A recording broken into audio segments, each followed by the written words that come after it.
Welcome to Home with Simone. My name is Simone, and a huge thank you to every single person that supports my channel. I am so grateful to each and every one of you, whether you're new or an existing subscriber.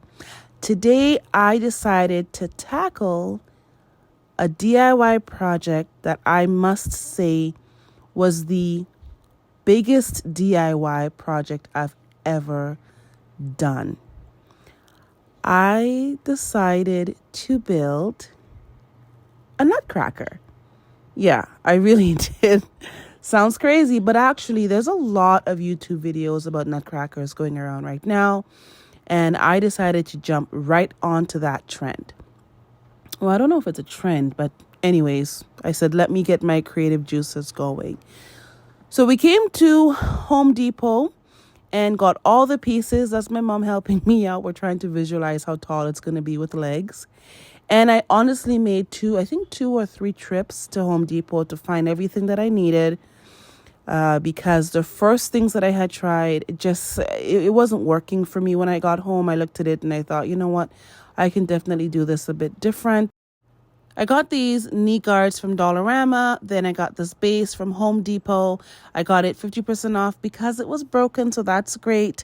And then I got this 10-inch builder's tube, which is the body for my nutcracker, and then his legs, which are 2 feet, and they are 4x4s. Then I also got these piece of crate wood. They're 11 inches in height. I don't know how much they are in width. And I got these cake, I think these are 12 inches. Yeah, 12 inches cake circles, because I just couldn't find the wood that I needed for his torso area. And this would have been the easiest thing for me to be able to cut into the shape that I wanted it to be in. I used all three of these pieces. I made sure to glue them down where the print is on the inside, and then the cardboard part is on the outside. And I had the cardboard part on the outside because that's just a lot easier to paint. There's nothing to really interfere with the paint and how well it sticks. The colored part is kind of like, I don't know how to explain it, but clearly there's like a sticker on it, and that is not really the easiest thing to paint. I didn't want to have any problems with it. So I'm just cutting out the circle to fit the tube. And I should have honestly done this in the beginning and cut these out separately, because when I hit the chunks that had that had glue, that was a nightmare and a half to cut. But, you learn from your mistakes, and this is not going to be the only time that I make a nutcracker. So now I know exactly what not to do. And I made quite a few mistakes with this nutcracker. Seriously, I really did.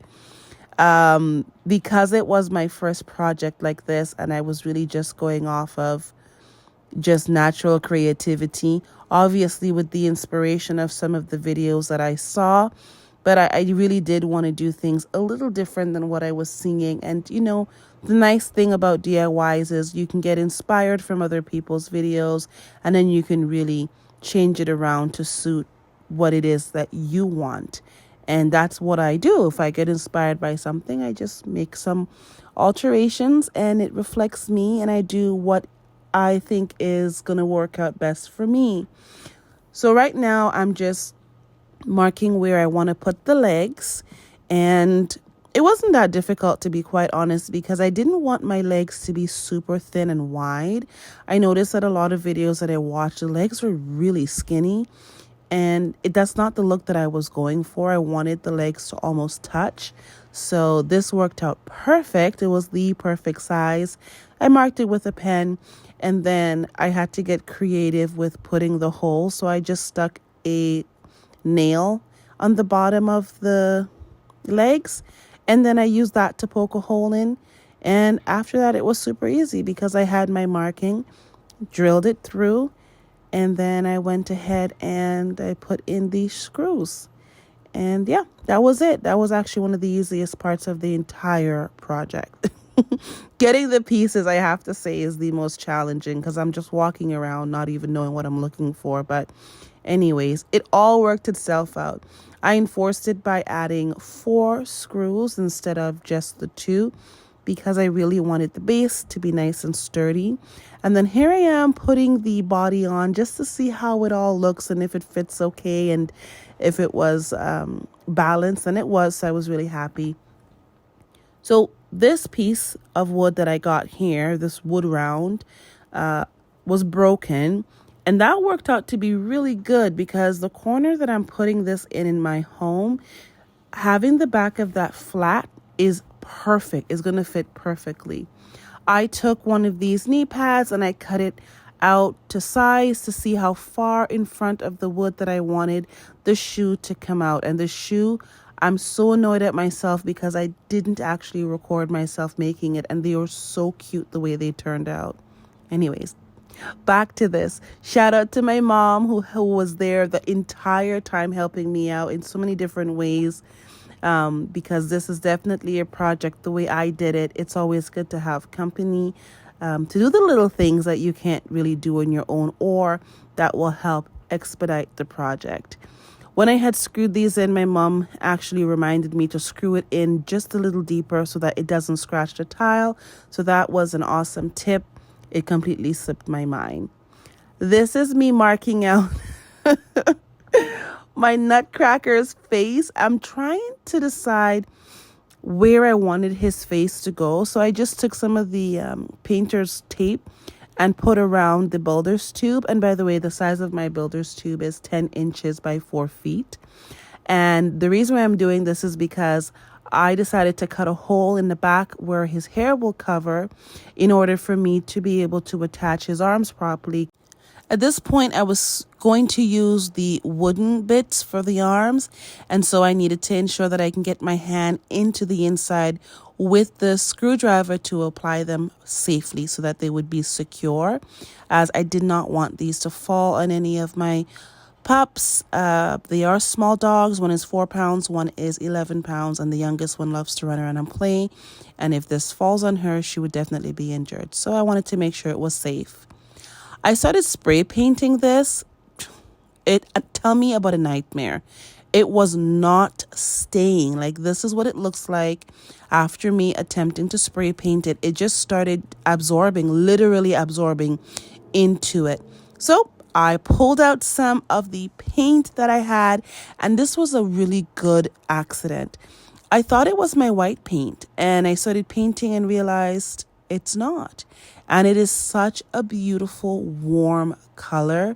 It came out gorgeous. I loved this color as my Nutcracker's base. This is my arms. I mean, honestly speaking, with my arms, the footage is not the greatest. I'm sitting on the floor. It's after work. I'm exhausted, but I just want to get this done because I was super passionate about this project. So instead of using the wood, I decided to go for something that I can really control the shape of it, and something that was a bit lighter so it's not going to add so much strain on the Nutcracker in general.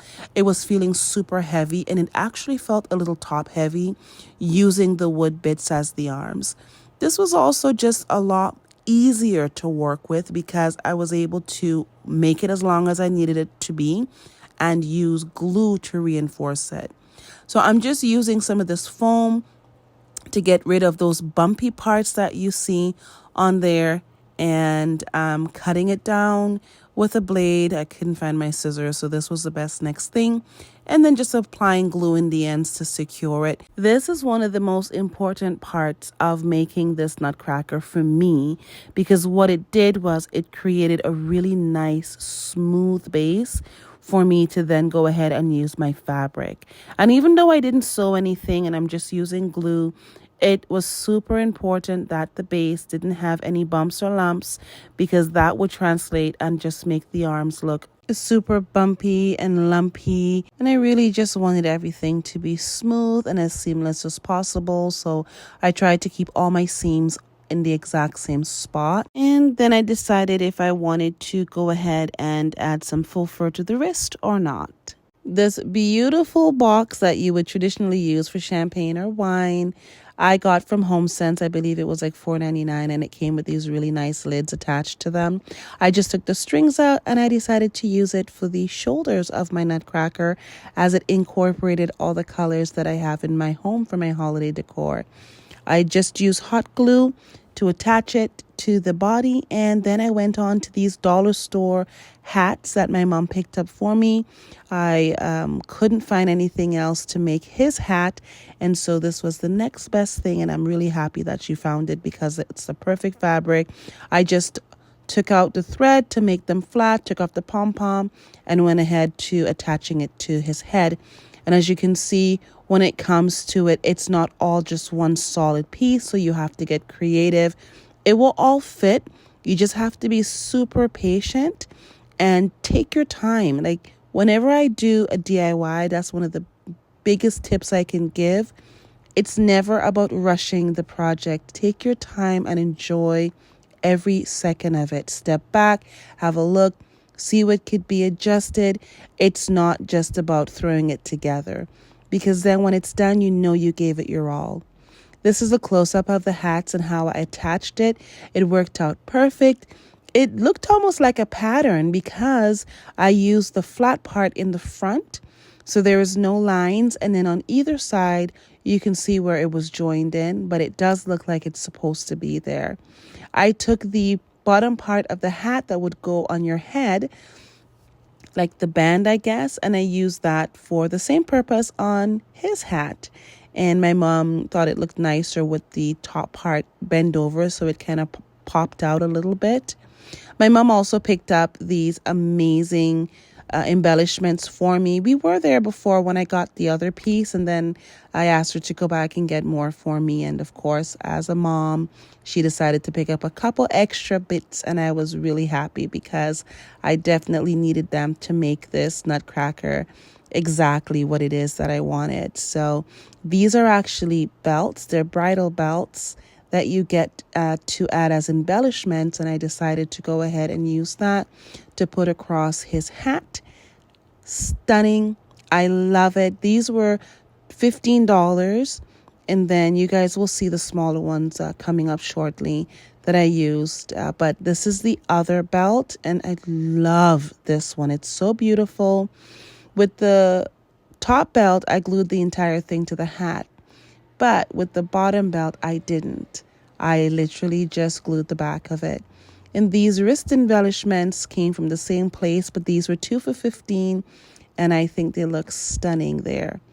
I used the stars for, well, they're kind of squares, but I just used them in the star pattern, in the star shape instead of the square shape. And I added that to his shoes, which I love his feet. I worked so hard on them, and they look so cute. And of course, as in every video, Luna and Jim have to be all up in my business. I had to think of a super creative way to make a nose. So I took this little, I don't know what you call these things. I guess they're for flowers. You stick the flowers in them when you're making different arrangements. And I decided I will use that for his nose.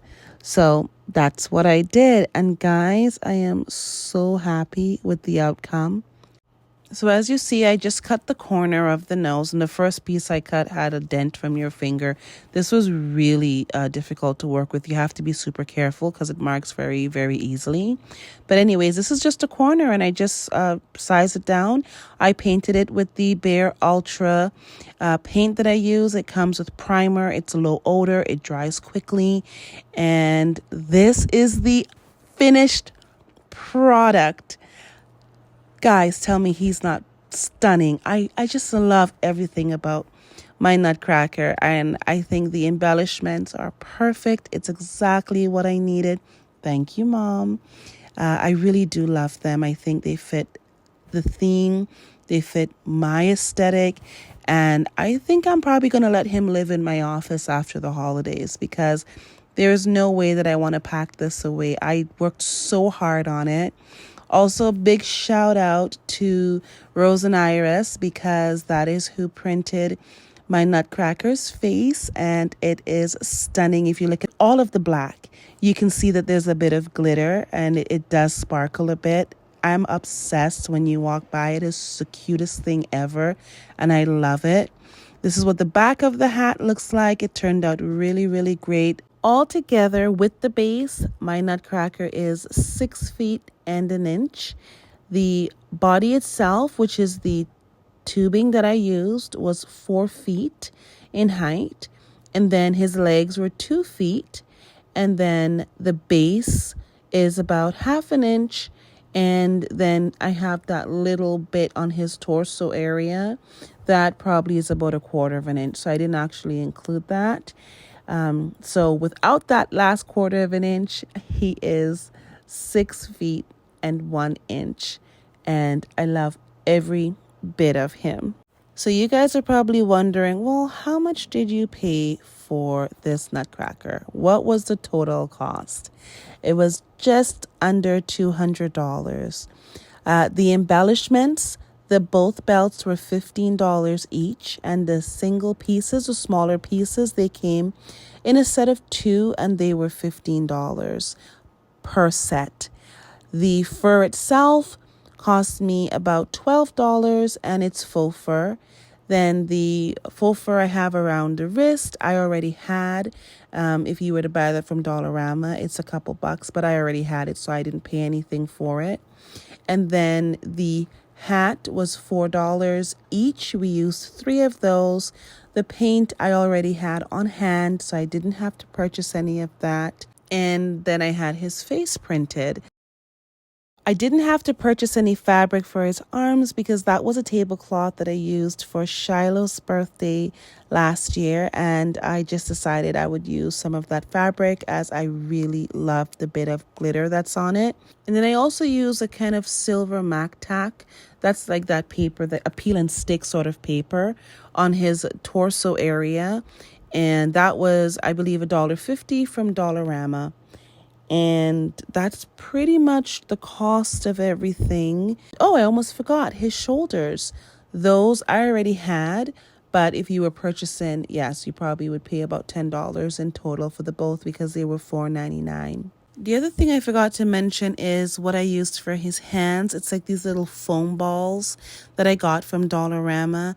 And so those, I believe, were $1.25 or $1.75. I got kind of the medium size one. And then I just painted it with the same paint that I painted his body with. And for his nose, I used the floral styrofoam that I got from Dollarama.